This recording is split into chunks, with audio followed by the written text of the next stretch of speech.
Hi friends, welcome back to my channel. ಇವತ್ತಿನ ವಿಡಿಯೋದಲ್ಲಿ ನಾನು ಈಸಿಯಾಗಿ ಟೇಸ್ಟಿಯಾಗಿ ಬೇಕ್ರಿನಲ್ಲಿ ನಾವು ತಂದು ತಿಂತೀವಲ್ವ ಎಗ್ ಪಪ್ಸು, ಅದನ್ನು ಮನೆಯಲ್ಲೇ ಯಾವ ರೀತಿ ಮಾಡೋದು ಅಂತ ತೋರಿಸ್ತಾ ಇದ್ದೀನಿ. ಬನ್ನಿ ನೋಡ್ಕೊಂಡು ಬರೋಣ. ಫಸ್ಟ್ಗೆ ನಾನಿಲ್ಲಿ ಒಂದು ಬೌಲ್ ಇಟ್ಕೊಂಡಿದ್ದೀನಿ. ಅದಕ್ಕೆ 2 ಕಪ್ಪಷ್ಟು ಮೈದಾ ಹಿಟ್ಟನ್ನ ಹಾಕ್ಕೊಳ್ತಾ ಇದ್ದೀನಿ. ಮತ್ತು ರುಚಿಗೆ ತಕ್ಕಷ್ಟು ಉಪ್ಪನ್ನು ಕೂಡ ಹಾಕಿದ್ದೀನಿ. ಈಗ 1 ಸ್ಪೂನಷ್ಟು ತುಪ್ಪನ ಹಾಕ್ಕೊಳ್ತಾ ಇದ್ದೀನಿ. ಈಗ ಇವೆಲ್ಲವನ್ನು ಕೂಡ ಹಿಟ್ಟು ಜೊತೆ ಚೆನ್ನಾಗಿ ಮಿಕ್ಸ್ ಮಾಡಿಕೊಳ್ಬೇಕು.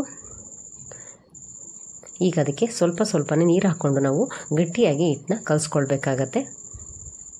ಈ ರೀತಿಯಾಗಿ ಚೆನ್ನಾಗಿ ಕೈಯಿಂದ ನಾವು ಮಿಕ್ಸ್ ಮಾಡ್ಕೊಳ್ತಾ ಹಿಟ್ಟನ್ನು ಚೆನ್ನಾಗಿ ನಾದ್ಕೊಂಡು ಕಲಿಸ್ಕೊಳ್ಬೇಕು. ಈ ರೀತಿಯಾಗಿ ನಾವು ಚೆನ್ನಾಗಿ ಒಂದು 3 ರಿಂದ 4 ನಿಮಿಷ ಚೆನ್ನಾಗಿ ಹಿಟ್ಟನ್ನು ನಾದ್ಕೊಳ್ಬೇಕಾಗತ್ತೆ. ಈ ರೀತಿಯಾಗಿ ನಾದ್ಕೊಂಡು ಗಟ್ಟಿಯಾಗಿ ನಾವು ಹಿಟ್ಟನ್ನು ಕಲಿಸ್ಕೊಳ್ಬೇಕು. ಈಗ ಅದನ್ನು ಮುಚ್ಚಿಬಿಟ್ಟು ಒಂದು 15 ರಿಂದ 20 ನಿಮಿಷಗಳ ಕಾಲ ರೆಸ್ಟ್ ಮಾಡೋಕ್ಕೆ ಬಿಟ್ಬಿಡೋಣ. ಈಗ ಒಂದು ಚಿಕ್ಕ ಬೌಲ್ ತೊಗೊಂಡಿದ್ದೀನಿ. ಅದಕ್ಕೆ 1 ಸ್ಪೂನಷ್ಟು ಎಣ್ಣೆನ ಹಾಕ್ಕೊಂಡಿದ್ದೀನಿ. ಹಾಗೆಯೇ 1 ಸ್ಪೂನಷ್ಟು ತುಪ್ಪನ ಹಾಕ್ಕೊಂಡಿದ್ದೀನಿ. ಈಗ ಅದಕ್ಕೆ 1 ಸ್ಪೂನಷ್ಟು ಅಕ್ಕಿ ಹಿಟ್ಟನ್ನು ಹಾಕ್ಕೊಂಡು ಚೆನ್ನಾಗಿ ನಾನು ಮಿಕ್ಸ್ ಮಾಡ್ಕೊಳ್ತಾ ಇದ್ದೀನಿ. ಹೀಗೆ ಈ ರೀತಿ ನಾವು ಚೆನ್ನಾಗಿ ಅದನ್ನು ಮಿಕ್ಸ್ ಮಾಡ್ಕೊಳ್ಬೇಕು. ಈಗ ಅದನ್ನು ಸೈಡಿಗೆ ಎತ್ತಿಟ್ಕೊಂಡಿದ್ದೀನಿ. ಈಗ ಇನ್ನೊಂದು ಚಿಕ್ಕ ಬೌಲ್ ತೊಗೊಂಡು ಅದಕ್ಕೆ ಅರ್ಧ ಸ್ಪೂನಷ್ಟು ಮೈದಾ ಹಿಟ್ಟನ್ನು ಹಾಕ್ಕೊಳ್ತಾ ಇದ್ದೀನಿ. ಹಾಗೆಯೇ ಒಂದು 2 ರಿಂದ 3 ಸ್ಪೂನಷ್ಟು ನೀರನ್ನು ಹಾಕ್ಕೊಂಡು ಚೆನ್ನಾಗಿ ಸ್ಲರಿ ರೀತಿ ನಾನು ಮಿಕ್ಸ್ ಮಾಡ್ಕೊಳ್ತಾ ಇದ್ದೀನಿ. ಸ್ಲರಿ ಅಂತ ಅಂದರೆ ಅದು ತುಂಬ ತೆಳುವಾಗಿರಬಾರ್ದು, ಗಟ್ಟಿಯಾಗಿಯೇ ಇರಬೇಕಾಗತ್ತೆ. ಈ ರೀತಿ ಈಗ ಈ ಕಡೆ ನಾನು ಒಂದು ಬಾಣಲೆ ಇಟ್ಕೊಂಡಿದ್ದೀನಿ. ಅದಕ್ಕೆ 1 ಸ್ಪೂನಷ್ಟು ಎಣ್ಣೆನ ಹಾಕ್ಕೊಂಡು ಒಂದು 2 ಹಸಿಮೆಣಸಿನಕಾಯಿ ಹೆಚ್ಚಿರೋದು ಹಾಕ್ಕೊಂಡಿದ್ದೀನಿ. ಹಾಗೆ 2 ಈರುಳ್ಳಿನ ಹೆಚ್ಚಿಬಿಟ್ಟು ಚಿಕ್ಕದಾಗಿ ಹಾಕ್ಕೊಂಡಿದ್ದೀನಿ. ಈಗ ಇದನ್ನು ನಾವು ಉರಿನ ಸಿಮ್ಮಲ್ಲೇ ಇಟ್ಕೊಂಡು ನಾವು ಫ್ರೈ ಮಾಡ್ಕೊಳ್ಬೇಕು. ಈ ರೀತಿಯಾಗಿ ಕೈ ಆಡಿಸ್ಕೊಳ್ತಾ ನಾವು ಫ್ರೈ ಮಾಡ್ಕೊಳ್ಬೇಕಾಗತ್ತೆ.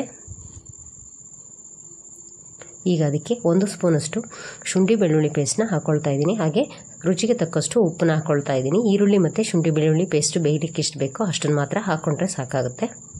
ಈಗ ಇದನ್ನು ನಾವು ಕೈ ಆಡಿಸ್ಕೊಳ್ತಾ ಉರಿನ ಸಿಮ್ಮಲ್ಲೇ ಇಟ್ಕೊಂಡು ಈ ರೀತಿ ಸ್ವಲ್ಪ ಫ್ರೈ ಮಾಡ್ಕೊಳ್ಬೇಕು.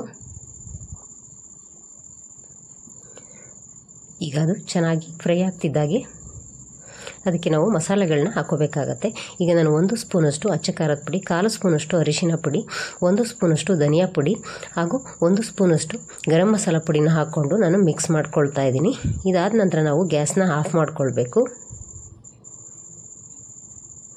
ಈಗ ನೋಡಿ ಈ ರೀತಿ ಚೆನ್ನಾಗಿ ಮಿಕ್ಸ್ ಮಾಡಿದ ನಂತರ ಗ್ಯಾಸ್ನ ಆಫ್ ಮಾಡಿಕೊಂಡು ನಾನು ಅದಕ್ಕೆ ಒಂದು ತುರಿದ ಮೊಟ್ಟೆನ ಹಾಕ್ಕೊಳ್ತಾ ಇದ್ದೀನಿ. ಅಂದರೆ ನಾನು ಮೊಟ್ಟೆನ ಮೊದಲೇ ಬೇಯಿಸಿಟ್ಕೊಂಡಿದ್ದೆ, ಅದನ್ನು ಒಂದು ಮೊಟ್ಟೆನ ತುರ್ಕೊಂಡು ಈ ರೀತಿ ಹಾಕ್ಕೊಂಡು ಮಿಕ್ಸ್ ಮಾಡ್ಕೊಳ್ತಾ ಇದ್ದೀನಿ. ಈ ರೀತಿ ಹಾಕೋದ್ರಿಂದ ಮೊಟ್ಟೆ ಪಪ್ಸು ತುಂಬ ಟೇಸ್ಟಿಯಾಗಿ ಬರುತ್ತೆ. ಅದರಲ್ಲಿ ನಾವು ಮಾಡ್ತೀವಲ್ಲ ಸ್ಟಫಿಂಗು ತುಂಬ ಟೇಸ್ಟಿಯಾಗಿ ಕೂಡ ಇರುತ್ತೆ. ಈಗ ಒಂದು 20 ನಿಮಿಷ ಆಗಿದೆ. ಹಿಟ್ಟು ಕೂಡ ಚೆನ್ನಾಗಿ ನೆನ್ಕೊಂಡಿದೆ. ಈಗ ನಾನು ಇದನ್ನು ಸಮನಾಗಿ ಒಂದು 5 ಭಾಗಗಳನ್ನ ಮಾಡ್ಕೊತೀನಿ. ನೋಡಿ 5 ಪೋರ್ಷನ್ ಮಾಡಿಟ್ಕೊಂಡಿದ್ದೀನಿ.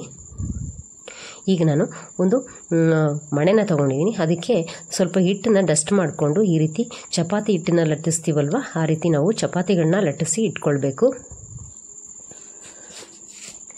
ಈ ರೀತಿಯಾಗಿ ನಾವು ಚೆನ್ನಾಗಿ ನೀಟಾಗಿ ಚಪಾತಿನ ಲಟ್ಟಿಸ್ಕೋಬೇಕಾಗತ್ತೆ.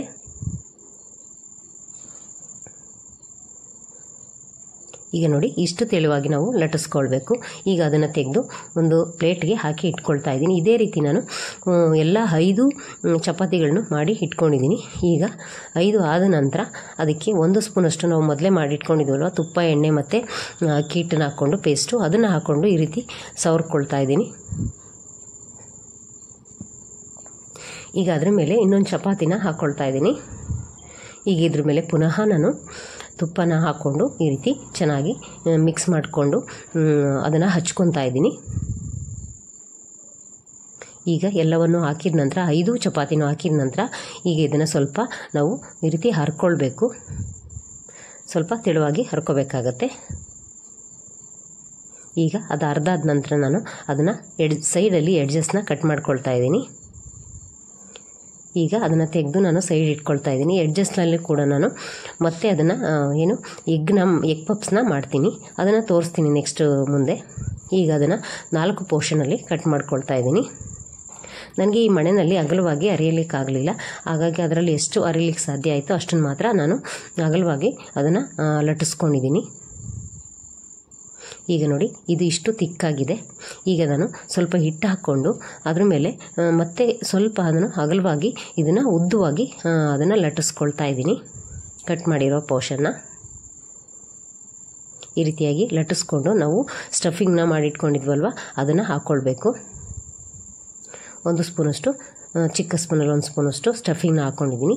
ಈಗ ಅದ್ರ ಮೇಲೆ ಕಟ್ ಮಾಡಿರ್ತಕ್ಕಂತಹ ಅರ್ಧ ಮೊಟ್ಟೆನ ಈ ರೀತಿ ಇಟ್ಕೊಂಡು ಈಗ ನಾವು ಸ್ಲರಿ ಮಾಡಿ ಇಟ್ಕೊಂಡಿದ್ವಿ ನೋಡಿ, ಮೈದಾ ಹಿಟ್ಟದು ನೀರು, ಮೈದಾ ಹಿಟ್ಟು ಮತ್ತು ನೀರನ್ನು ಹಾಕ್ಕೊಂಡು ಅದನ್ನು ನಾವೀಗ ಇಲ್ಲಿ ಗಮ್ ರೀತಿ ಅಂಟ್ಲಿಕ್ಕೆ ಹಾಕ್ಕೊಳ್ತಾ ಇದ್ದೀವಿ. ಇದು ಹಾಕಿದ ನಂತರ ನಾವು ಅದನ್ನು ಫೋಲ್ಡ್ ಮಾಡಿ ಮುಚ್ಚಬೇಕು. ಈ ರೀತಿ ಮಡಚಿ ಅಂಟಿಸ್ಬೇಕಾಗತ್ತೆ.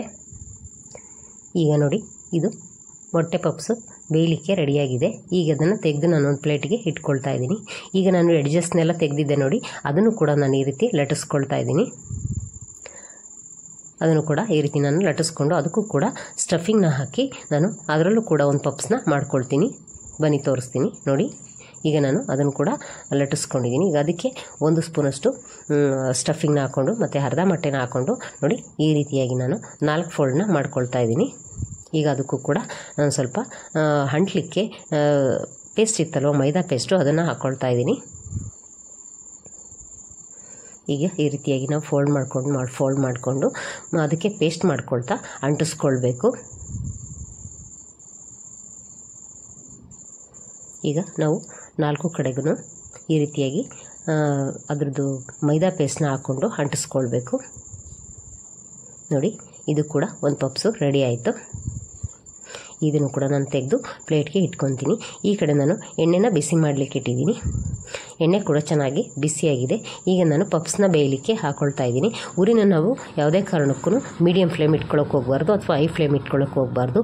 ನಾವು ಲೋ ಫ್ಲೇಮಲ್ಲೇ ಇಟ್ಕೊಂಡು ಇವುಗಳನ್ನ ಬೇಯಿಸ್ಕೊಳ್ಬೇಕಾಗತ್ತೆ. ಆವಾಗ ಚೆನ್ನಾಗಿ ಮೊಟ್ಟೆ ಪಪ್ಸ್ಗಳು ಬೇಯುತ್ತವೆ ಚೆನ್ನಾಗಿ.